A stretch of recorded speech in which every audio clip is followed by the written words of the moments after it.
മലയാള cinema മമ്മൂട്ടിയെ നാട് കടത്താൻ തുടങ്ങിയ വർഷമായിരുന്നു 1987. തുടർച്ചയായി 9 ചിത്രങ്ങൾ നിർമ്മാതാക്കളെ കുത്തുപാളയെടുപ്പിച്ച് നിൽക്കുന്ന വർഷം. ഈ വർഷത്തിൽ തന്നെയാണ് ന്യൂഡൽഹി സംഭവിക്കുന്നതും 16ഓളം ചിത്രങ്ങൾക്ക് മമ്മൂട്ടി ആ വർഷം സമ്മതം മൂളിയിരുന്നതും.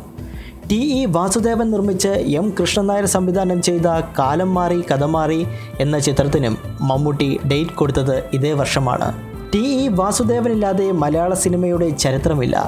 1000-ലധികം ചിത്രങ്ങൾ വിതരണം ചെയ്യുകയും 50-ലധികം ചിത്രങ്ങൾ നിർമ്മിക്കുകയും ചെയ്ത മലയാള സിനിമയുടെ കാരണവന്മാരിലൊരാൾ. ചിത്രത്തിൻ്റെ ഷൂട്ടിംഗ് തുടങ്ങിയിട്ടും മമ്മൂട്ടി എത്തിയില്ല. അന്നത്തെ തിരക്കുള്ള താരങ്ങളായിരുന്ന ലാലു അലക്സ്, തിലകൻ, മാള, ബാലങ്കെ നായർ, ശോഭന തുടങ്ങിയവരുടെ സമയക്രമങ്ങൾ കുഴഞ്ഞുമറിഞ്ഞു.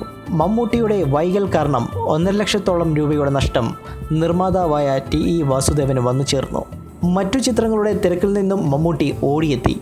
നേരെ നിർമ്മാതാവിനെ കാണാൻ പോയതും മമ്മൂട്ടിയെ കണ്ട ടി.ഇ. പറഞ്ഞു, മിസ്റ്റർ മമ്മൂട്ടി, നിങ്ങൾ കാരണത്താലുണ്ടായ 1.5 ലക്ഷം രൂപയുടെ നഷ്ടം നിങ്ങൾ തിരിച്ചു തന്നേ പറ്റൂ. അത് തിരിച്ചു തരാൻ നിങ്ങൾ ബാധ്യസ്ഥനാണ്. മമ്മൂട്ടി ഒരു നിമിഷം ടി.ഇയുടെ മുഖത്തേക്ക് നോക്കി. ചുറ്റുമുള്ള മറ്റ് ആർട്ടിസ്റ്റുകളെയും ശ്രദ്ധിച്ചു.